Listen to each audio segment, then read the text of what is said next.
Hello, I'm Dapper Dan Gavoston, and I own every issue of Amazing Spider Man, including the annuals, which definitely count.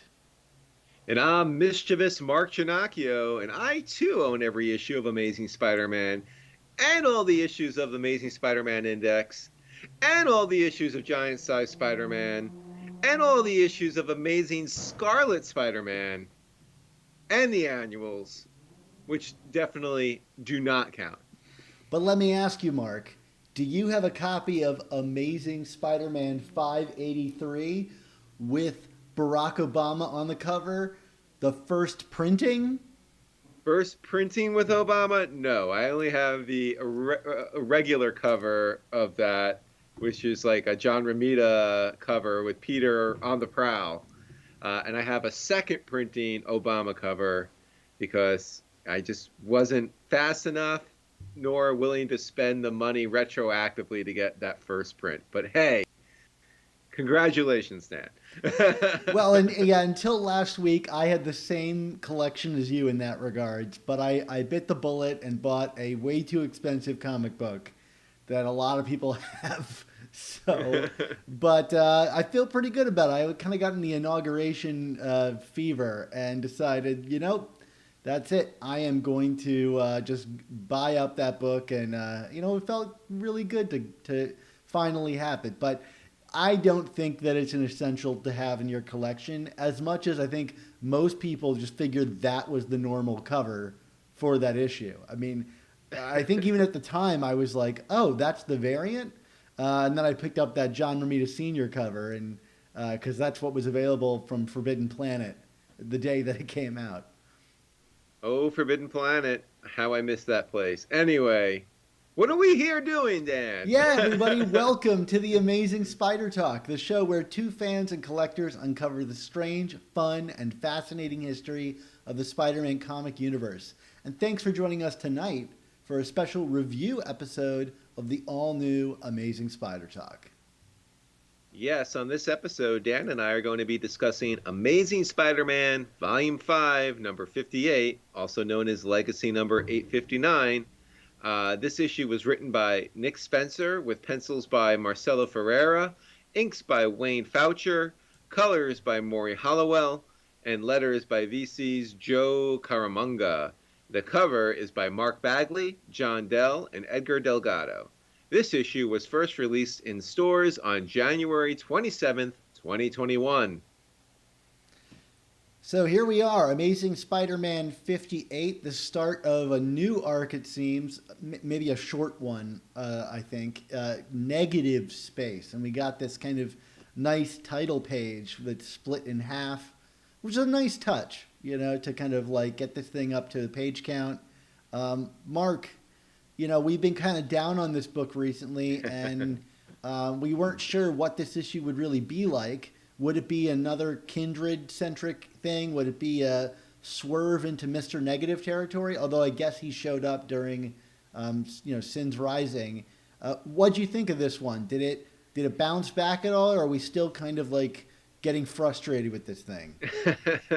It's funny, but when 57 finished and I saw the cover preview for 58, and I saw that it was this, we saw the inner demons of Mr. Negative fighting Spider-Man on the cover. I remember thinking to myself, oh God, this is just going to be like my worst nightmare personified, because we've been kind of languishing in this Kindred arc.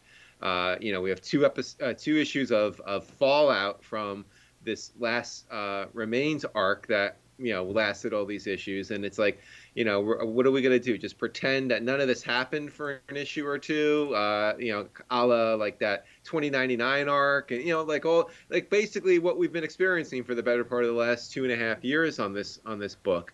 But actually, like, for me, this is how these books should have been reading for the last couple of years, Dan. Like this, I mean, we have Peter driving the action. We have an awareness of Kindred now, which I think is critical. And Peter is kind of driving the action with that, and like we're getting parts of that storyline advanced incrementally while Peter is addressing other stuff as Spider-Man. And it's like, if you go back to those original Roger Stern Hobgoblin stories, and then kind of the follow-up with Tom DeFalco and Ron Frenz when they brought in the Rose and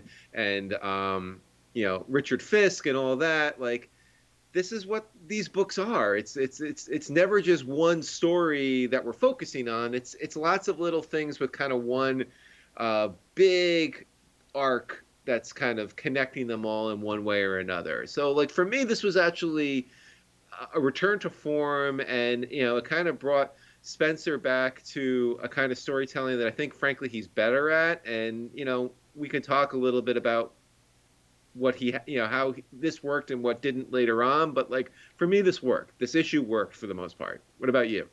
Well, you took the words right out of my mouth. I really enjoyed this story. I mean, I don't think it's a really strong standalone story necessarily. Like, it's the start of another arc, but I really like how it plays out. And you said it, like, Peter is being proactive, and that makes all the difference in the world, because now we're all on the same page. We know about Kindred's existence, and we're learning things together. And that makes it fun. And, there's some new wrinkles introduced here, which normally I think would feel frustrating. But now I kind of, like, am in on it. I get to hear what Peter's thinking and how he's reacting to things. And you're right. It's very much like that Hobgoblin story. Or even, eras like during Menace, during Brand New Day, where they would have, like, the different stories that felt fun in their own right, or like little, like, one-offs, like I suspect this Mr. Negative thing will be, that then tie in to Menace in some ways. And I have some theories about how Mr. Negative might factor into Kindred within this story that we're dealing with. But I think this also really works well with Spider-Man, particularly because this makes Peter feel like he's a bit underwater. Like, he's got all these different things he's got to juggle at the same time. And not just on the surface, where we get like 1 or 2 pages of them reminding it that it exists. Like, these are like 2 concurrent stories that really split the page count, in this book. Like, we don't get a ton of Spider-Man action, but we get some good Peter stuff and some good supporting cast stuff. That doesn't feel like we used to get a lot of this in the Dan Slott era, where it'd be like, here's like 2 panels of Aunt May. Remember, she exists. Yeah. It's a little more built out here. And so I get to sink my teeth into a couple scenes and feel like we're making substantial progress at both stories. And it feels really great. And, I think we needed to round this corner for Kindred with Peter.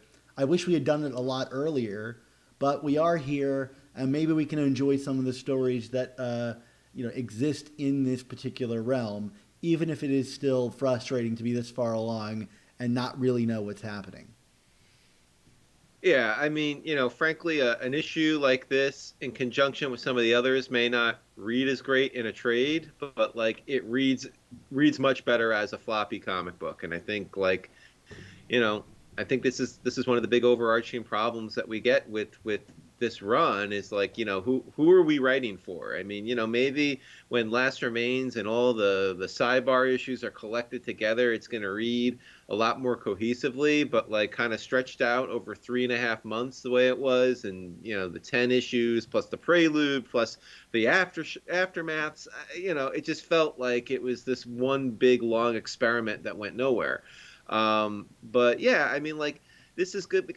I think the Brand New Day analogy is even frankly a better one than me bringing up Stern and Hobgoblin. Maybe I'm jumping ahead to our season 4 content by bringing that up. But but this was very Brand New Day, like, where and yeah, I mean, like, what was one of the big themes of Brand New Day, maybe much to the chagrin of people who don't like the Tom Brevoort manifesto, but it's like, this idea of Peter the everyman, down on his luck, trying to do too many things at once, and this felt very much like it, because he's trying to advance things with Kindred, but then he's trying to resolve things with Liz Allen and Normie, and then Norman comes in, and then he finds out about Aunt May, and we know that Fisk is involved, and then it's Mr. Negative and the demons, and it's like, oh wow, there's a lot going on, and yet Peter feels central to all of it. No, he is not a bystander in his own comic at any point at this, even when he's not necessarily in his costume doing Spider-Man things, but like he is the central character, and it shouldn't take such a simple conceit to be so satisfying in this comic, and maybe this is like being like marked up on a curve because we just haven't been having that in so long. But the fact of the matter is, like, it feels familiar in a very good way, and I was happy that we returned to this kind of storytelling in this comic. What I like too is that the comic seems to know it. It suggests that, like, he keeps saying everything is connected, and I felt like these two stories, which seem very divergent at first, even though Mr. Negative kind of came in a few issues back, which I think we criticized for being kind of out of nowhere. Like, Mr. Negative was not really seeded into this run very well. But if this is going to be the payoff, this is kind of an interesting start to this story. And I like that the book knows that, hey, you can do all these different things, but there is the tightest little thread between them. Like, Kingpin is overseeing the kind of crime lords in the city, which you can read about more in the Daredevil books, where he allows certain criminals to kind of attack the city, but only under his permission. And I like that. It's nice interconnectivity with the rest of the Marvel universe, and it ties this story together. So I thought this was a really fine issue. Yeah. So I mean, let's talk a little bit more in detail here. I mean, we start off with, it's kind of Nick Spencer's go-to structurally now, which is like this kind of framing device of, it reminds me of, the from Thor Ragnarok, the "how did I get here? Well, let me tell you," record scratch thing. And he does it a lot, and that's fine, I guess. But like he's fighting the inner demons, and then we kind of stop the record and go all the way back to the beginning here. But then I feel like once we go all the way back to the beginning, the story hits its stride. I mean, we get. I thought the initial scene with May and Martin Lee was good in kind of bringing Martin into the story appropriately. I felt it cast May in a good light in terms of like her kindness and her demeanor. I mean, this is like character stuff, but it's the kind of character stuff I come for this series to read. Yeah, and I kept thinking about how emotional this comic was. And I think a lot of that has to do with Marcelo Ferreira's artwork is really expressive and kind of, both in and out of the costumes. The characters are crying and, big emotions. And in costume, like, Peter is coiled or expressive. I mean, it kind of reminds me his pencil work of Max Fiumara's artwork. Specifically, his Spider-Man has like these kind of like leathery, like volumetric eyes that I found really cool to see here. And, you have Wayne Faucher's inks, which were really nice and heavy, and Morry Hollowell, who did the colors. There's this really nice kind of light shading that I think, it's kind of going with like the naturalistic colors instead of the, kind of modern comics coloring stuff. And I found that really refreshing, seeing the kind of like white light hitting Spider-Man and modeling his face. It's just really good cinematography work. And I've liked a lot of the colorists on this book, but a lot of them I think tend to kind of lean into more modern two-toned comic stuff. And I like this kind of like let colors be colors approach that I think Morry Hollowell kind of like rides really well. So I wanted to kind of point out that noir lighting in that opening scene with Spider-Man like talking about how his life is hell, and then the kind of more restrained, like softer stuff that we get between Martin Lee and Aunt May, which you were talking about. Like, not only is she kind there, but I think the pencils and the colors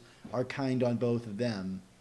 So I appreciated this. I know Marcelo has done a bunch of covers for us and an issue a while back with the Lethal Legion, but I enjoyed seeing his work here.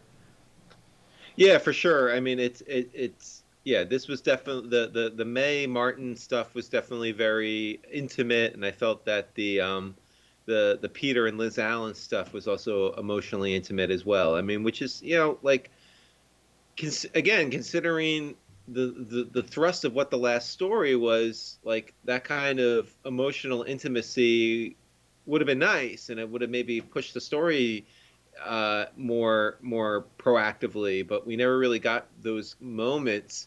Whereas this kind of gives you those moments, but gives you unexpected combinations of feel. Like I always like it when I see Peter interacting with the kind of the ancillary Osborne character, because like it's at the end of the day they're the collateral damage of the Parker Osborne Yeah. feud, and so seeing him with Liz and Normie, I felt like that scene really landed. I mean, to me, that's where the comic was at its best. I felt it was really singing at that point. But I also agree. I felt the stuff between May and Martin was well done too. Even if like the we got a little bit of a retcon with Mr. Negative in that scene, which was like, okay. I mean, so he's fighting. He's always been fighting off Negative, and I don't know. What'd you think of that in terms of that little plot point? I mean, I kind of like the cleaning up of the Mr. Negative thing. I think I've echoed this complaint about the character on the show over the years is that, like, at first, Mr. Negative and Martin Lee seem to have no knowledge of each other. And, as illustrated in that, oh man, I'm forgetting the name of the story. The Dan Slott Anti Venom story. With Norman Oh, Osborn. New Ways to Die? Yeah, New Ways to Die. How did I forget that? There's that scene in New Ways to Die where Martin Lee takes, May into the back room and she's got the chessboard and he doesn't know who he's playing against. And I remember thinking, like, Yeah. what a cool concept. Like, this villain is really neat. But then I think over the years, including from Dan Slott, like, the character has kind of been, like, oscillated about how much he knows or how those powers work and how much he can control it. And here, I like the kind of cleaning up of it. I mean, it might not be accurate, but I appreciate any time a villain's history is kind of retconned to at least make it more coherent. Yeah, absolutely. Well, let's get to this Peter and Liz scene, because like I said, this was probably my favorite part of the comic, and I felt like this is where, like, in terms of our opening thesis about this issue, where I felt like it really was hitting, because I mean we get this great kind of catch up scene between Peter and Liz, where Peter is breaking the news to her about Harry, and in the midst of that we start getting more reveals regarding Harry, but there's still an aura of mystery about it that kind of keeps you guessing. And like, this is how you do a mystery villain. You know what I mean? Because, like, now we're playing with the element that we kind of know information. I shouldn't say we kind of know. We know certain bits of information, but are the pieces of information that we have actually accurate and on the up and up? And based on what we're seeing in this comic, maybe not. And that, to me, like, again, kind of reinvigorates my interest in Kindred and Harry and where this is all going. But again, in terms of the reveal to Liz, I really appreciated her reaction here, which was, I mean, kind of to be expected, which was denial turned into kind of the shock and horror of it. But what did you think of this scene? Yeah, I mean, I'm curious to kind of ask you a question about what you just said, which is like this bit of information that we're not so sure we can trust. Are you speaking specifically of like whether Harry is Kindred? I mean, is that something you feel like this introduced some doubt into, or are you still on the kind of train of like it's Harry but with an extreme wrinkle? I still think it's Harry, but with a wrinkle. But I also feel that this comic kind of puts both questions into action here, because I mean, not to jump ahead here, but Normie comes out at one point, and oh, Normie, always so damaged and frightening in his own childlike way. Uh, um, I mean, maybe Normie's kindred. No, I won't go there. I swear. But um, he basically says, "No, no, Mom, Peter's right, and I have proof." And he pulls back the curtain to reveal the cachet of goblin weapons and gliders and whatnot. And even Peter has this moment where it's like, well, that proves it. But wait, does it? Because it's not like Harry is becoming the Green Goblin here. Harry is this totally different character. So really, what Normie kind of pulls back proves nothing, except that for some reason, Harry has a collection. The Harry that they know has a collection of goblin stuff there. So what's that about? And then of course Norman shows up, which again I feel like it's purposeful editing. You know what I mean? Like to have Norman kind of show up at that point. So again, like it's begging the question: is what we're seeing what it truly is, or are there wrinkles, or are we not seeing what the truth is? And I think this comic makes both possibilities, puts both possibilities out there. Well, I think the other interesting thing for me is like we've been kind of pushing back on the characterization of Harry as Kindred, if that truly is Harry Osborn, formerly Harry Lyman, the same character from the Dan Slott run. And what I thought was interesting was the recap page. I mean, it's nice to see Spencer spell it out. Not that I think that he didn't know about that storytelling, because obviously he did. I mean, if he's pulling obscure stuff, he's very aware of what Dan Slott did to the character, especially with the character so at the center of his story. But it's nice to see it acknowledged in the book that, like, hey, that whiplash that you're feeling as an audience, like, our characters are feeling that too. Like, Harry wasn't turning into the Goblin, so, like, this is really out of nowhere. And, there's the kind of interesting thing of Harry telling Liz that he has been consulting in London, no Paris. And I think there is some intention behind her not really remembering which location he's been in, London or Paris, because, and we'll talk about this again in a later scene in this issue, but in Amazing Spider-Man 581, where we find out the history of, like, Harry's return at the beginning of Brand New Day, they're unspecific about where Harry has been. They say he's been in rehab centers across Europe. So, yep. I almost wonder if, that lack of specificity is just kind of referring to the previous lack of specificity. And the Paris thing will come back up again later in this issue. So, but, yeah, for me, I think there's that. And then the most interesting thing in this is, I think, Peter's own reluctance to accept that it is what it is on face value. Like, why introduce that wrinkle of Peter's doubt if that isn't something that you want to ultimately play with? And, looking at this, Mark, I don't believe it for a second. Like, I think there's a second big swerve here coming about Kindred, not just the identity, but, like, how this has happened. And I don't think that this Goblin stuff has any relationship to Kindred. I think that this is, like you said, where Norman conveniently shows up a panel later. I think this was to protect his family from an attack by Norman Osborn. Just as we had saw in, issue 800, where he got on a glider and defended his family from Norman. I think this is a deeply fearful Harry that still is trying to, rebuild his life. Right, but at the same token, Kindred certainly did everything in his power to depower Norman. It may be, taking all of his weapons and whatnot as he could, and then putting his plan into action with the Sin Eater. It's just that coming to bear. You know what I mean? But that's the point. Like, this could be anything. And I appreciate it. Like I said, this is mystery storytelling in a way where I feel like it's being fair to the audience again. It's putting stuff out there and possibly misdirecting, but letting this could be misdirection, or maybe it's not.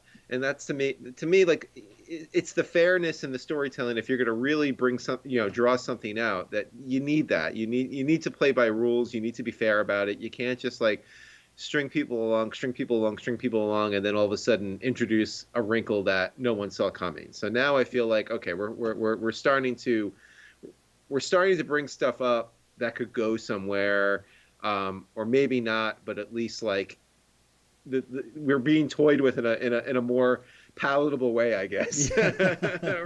Or maybe I'm just feeling more palatable about it. But like I said, it's putting stuff out there in a way that's not totally random and scattershot again, and I like that. I think if we're both feeling the same way about this, there's something to it. That we're Right. both responding this way. So then, of course, like you said earlier, Norman shows up, and was it just me, or is it just kind of weird to read a scene where everybody in it except for Liz Allen knows that Peter is Spider-Man? I mean, including Normie, even though it was caused by Donny Cates and the editor's mistake. Which Right. I still was happy to have gone on Donnie's podcast and called him out about. I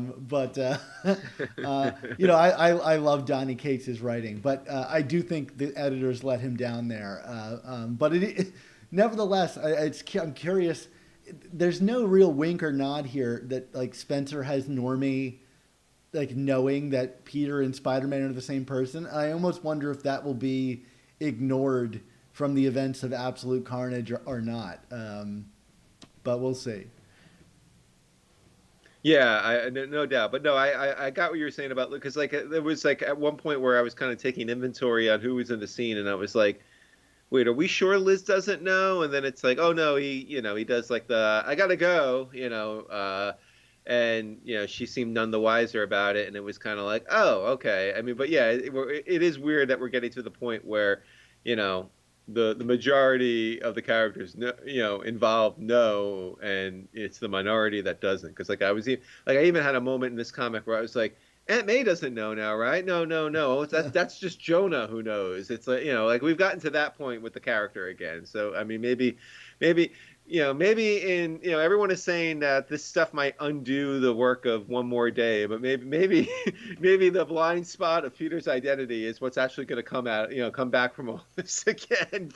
Because I feel like, who doesn't know he's Spider-Man now? Because it's getting confusing. Well, what's really interesting is like it seems to me like all of Peter's enemies are now becoming like his closest allies and know his identity again.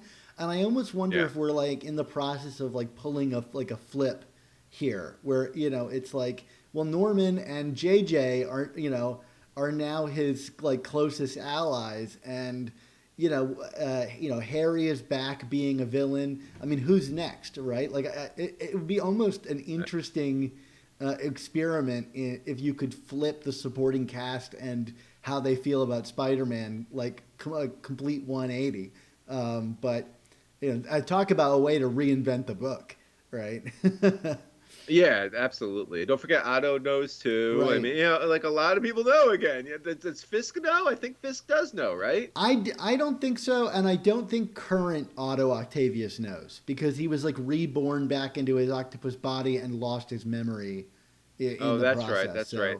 At the end of Superior, right? The yeah, Christos Gage Superior, right? Okay. yeah. Okay. Never mind. Strike that from the record. But anyway, and I guess we did get a little bit of a revisiting of the Fisk. Oh wait, no. Let's finish up with Norman here. So it was kind of funny, like, Norman's back, and Peter, of course, is like ready to like wallop him again, and then because it was like just an issue earlier where he's like, I never want to see you again, and it's like, and he's right back. It's just like it's like a unlucky penny. He just keeps turning up. I mean, in a way, like I'm like kind of want to throw it aside, but in a way, I did feel a little like cheated that we spent so much time like on that idea in the previous issue. If we're just going to revisit him immediately, but I mean, at least the dramatic stakes between the two are kind of there, and I like that Norman kind of like rightfully rebuffs Peter, that he's like, hey, look, if you really wanted to have us out of your lives,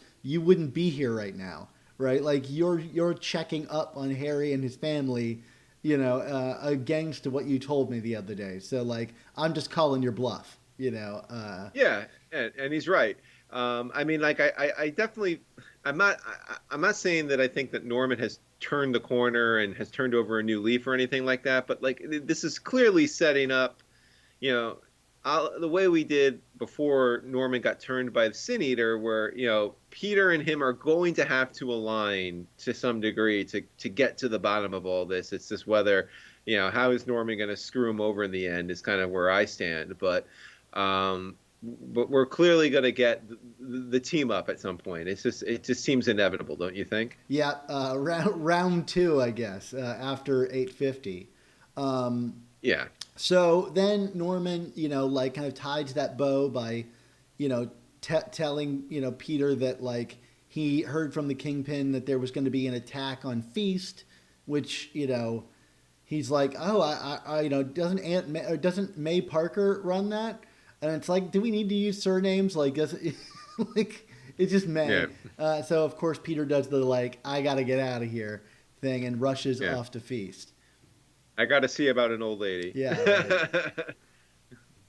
So at Feast, there are the like disembodied sins of Mr. Negative floating outside the building. I'm not really entirely sure of how this whole thing worked out because like I thought that he rejoined with his sins and that was the fear. But I guess when he said that he was able to subdue Mr. Negative's personality, he literally meant like expel the sins outside of his body. And then those sins can't get into Feast because it's like a holy place. I don't really know about that. Like, is it a church? Maybe it is. It might be a detail I'm forgetting. But okay, a little fine. Incredulous, but okay. Fine. But so we got to fight the demons now, which they kind of go out of their way to showcase that they're invulnerable again because I believe when Mr. Negative was healed, the inner demons were killable at some point.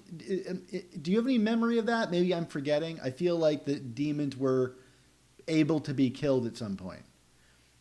Yeah, I mean, it's been a while, but I do think you're right on that. Yeah, so we see one get like stabbed through the middle and he's fine. So, I guess as long as Mr. Negative is kind of back in power, their powers are restored, which makes sense to me. Yeah, I did appreciate throughout this sequence, like Spider-Man just kind of being like, "Let me blow off some steam." He's like, "These guys are hard. These guys are hard to kill, but I don't care. I just want to punch some stuff." You know what I mean? It's like, yeah, like let Spider-Man punch some dudes. Like it's not. I mean, maybe that cheapens the threat of it all a little bit, but I, as a Spider-Man fan, found it enjoyable because, like let's be honest, if Peter is going to get dusted, it's not going to be by one of the inner demons. I'm sorry. Yeah, for sure. I liked his kind of attitude at the beginning of the book, which I guess is like a flash forward. So, or the rest of the book was a flashback. Who can tell with the way these things are structured? But where he's like, "Come at me." To them, and he's like all coiled up, ready to go. It matches up with the kind of angry Peter that we saw in the previous issues. So I'm enjoying the more kind of consistent characterization of Peter. It seems we've been getting because I felt like in the first like 50 issues of this run, he would be obsessed with one thing and then that would be gone from his memory. So, I'm enjoying like the kind of flow, the ongoing flow of this. Yeah, no, absolutely. Do we want to talk a little bit about this Kingpin scene?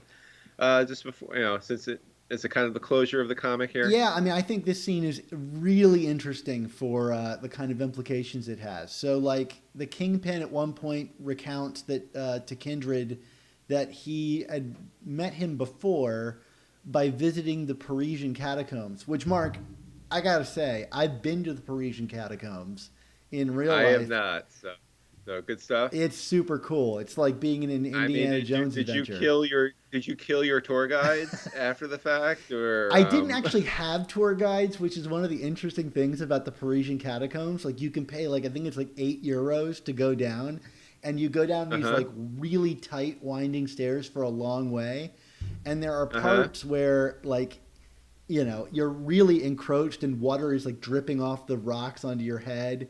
But you get to a point where you get to these like rows of bones. And I don't know if you know this, there's like 8 million people buried beneath Paris. Oh wow. And No. Okay. just basically the aisles are lined with femurs and skulls. And there's no real indication of where the other bones are. But you walk for like an hour or so underground with just femurs and skulls. And you can literally go and pick up a skull and hold it in your hand or shove it in your backpack. Apparently, people steal bones there all the time. But it's just like, it really puts into perspective like the Black Death and stuff for you.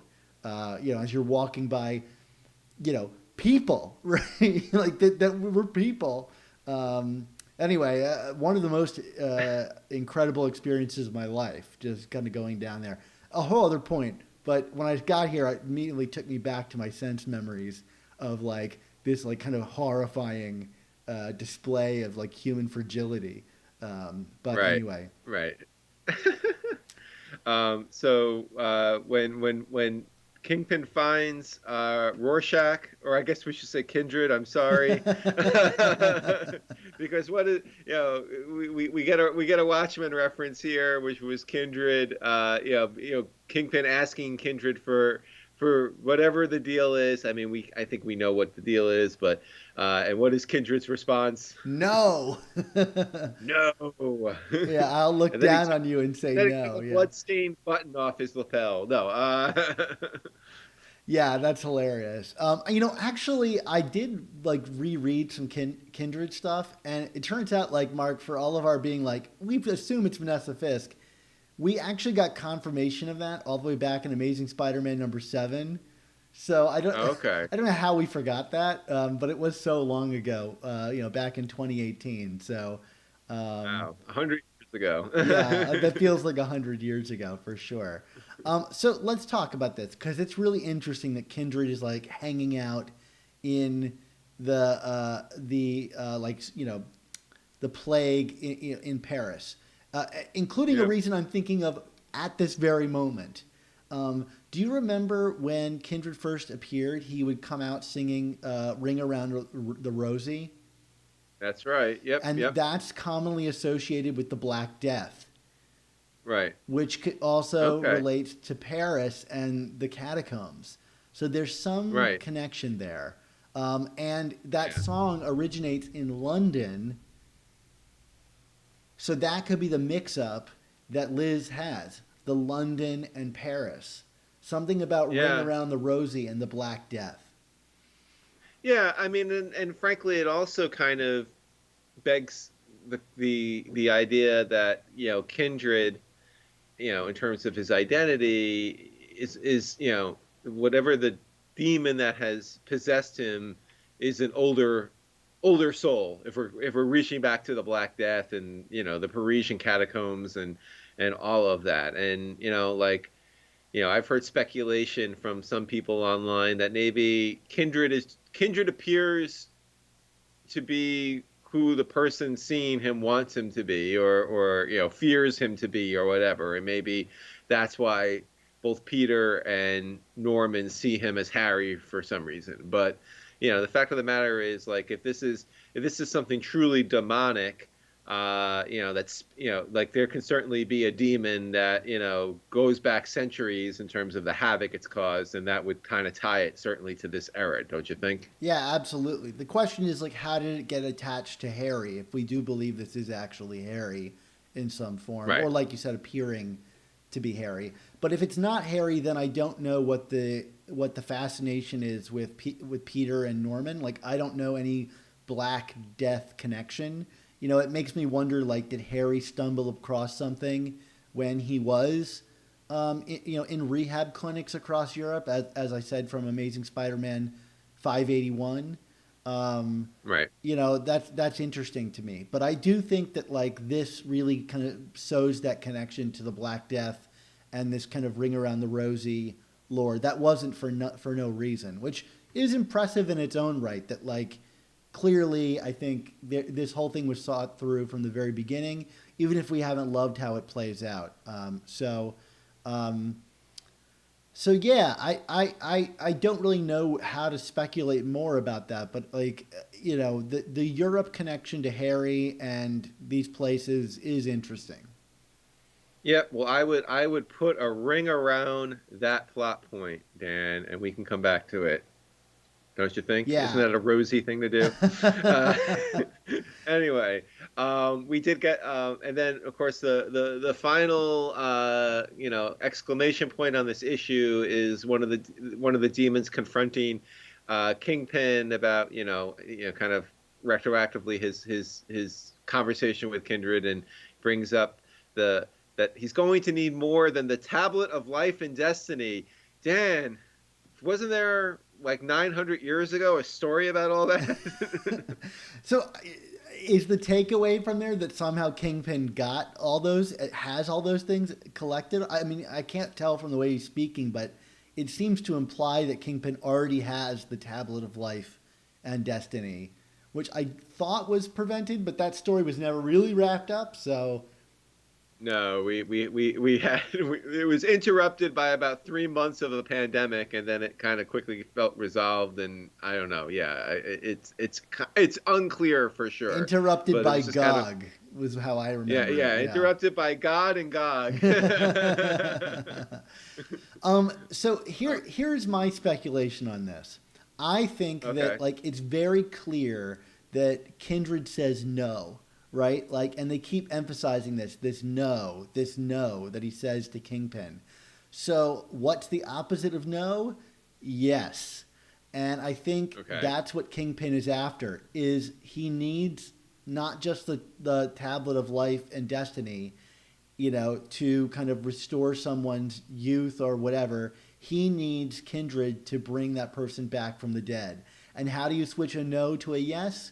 You get Mr. Negative to touch Kingpin and invert his personality and make him into a yes. And you mean Kindred? He sorry, has to that's touch what I Kindred, mean. or yeah? Oh, Yeah, okay, like yeah. negative Kindred. His no will become yes, and that's how you get him to bring back Vanessa. And hey, maybe he can bring back like a bunch of those people sitting at the table too. I don't know. Um, Now all I have to do is figure out how the lookouts apply here, but I'm no closer to figuring that out than I It's was all months coming ago. together. Yeah, Yeah, yeah. yeah. What do you think about that, I Mark? thought. Does that seem like the Oh, I right was gonna say. direction? I mean, I mean, it would make sense from a why is Mr. Negative suddenly being inserted into this story, and like you said at the very beginning of this episode, how it's all connected. So, I am certainly willing to entertain that as an outcome. So we will have to wait and see. But overall, I mean, this is definitely my interest is peaked again after, quite frankly, being a little demoralized for the better part of like 3 or 4 issues. So here we are. So what is that? I think you were at like a D minus last issue, and Yeah. where does this peaked interest get you this time? I mean, like like honestly, like I'm on the border here. This issue is like a BB plus for me. Like, I mean, I'll say B, just because like I don't want to be grading this too much on a curve here. I do feel that, like at the end of the day, like this wasn't like a revelation of an issue. It was just like a return to form, and it was fun to read, and I enjoyed it. But like this is, if I get like a string of these issues, like it would be more of a B plus. But we'll say B. How about you? Yeah, I'm gonna say B too. I mean, I think Brand New Day wise, like this would be kind of like a standard issue of Brand New Day, and I think a Right. lot of them kind of like, I mean, but with better villains in it. I Yeah. mean, at least compared to the first half of Brand New Day, and so like that's where I would kind of think that these stories are all operating. It's kind of like B, and then every once in a while you get like a Rage of the Rhino or something, or you get a whole string of them in the Gauntlet where you just are pumping out A level work over and over again. Um, Yep. but yeah, this is a solid B. Not one you're going to remember, but like one that's an enjoyable, just kind of classic. This is how Spider-Man stories work. Absolutely. Amazing Spider Talk, where when we reference Brand New Day, it's a positive. Go figure. Yeah, go figure. Well, Dan, alas, it is that time for all good things to come to an end. So we want to say thank you to you, the listeners and viewers, for tuning in to this episode of The Amazing Spider Talk. Yeah, this episode was edited by Rick Copes with production support from Andy Myers. Our artwork comes handcrafted by artists Ron Friends, Sal Buscema, Ray Sumser, and our theme songs were produced by Rylan Bojack, Tony Thaxton, and Spider Madge. And hey, if you're on the internet, wish Ron Friends a happy birthday, because it's his birthday this week, and, that's kind of fun. And Rick, you can edit this out when it goes live in the main feed, because, hey, it's not his birthday anymore. But, I thought it'd be worth saying. This episode was originally released on Patreon as a live stream hangout with us back when the comic was first released. So if you'd like to help support our show's continued existence and these reviews while joining us on the live stream, why not head on over to our Patreon and sign up. And I do want to give a special shout out to the Untold Talks of Spider-Man, which has kind of been gearing back up recently and even got a new co-host. I think Kane, his life had kind of taken some swerves, and I think he needed to take a bit of a break.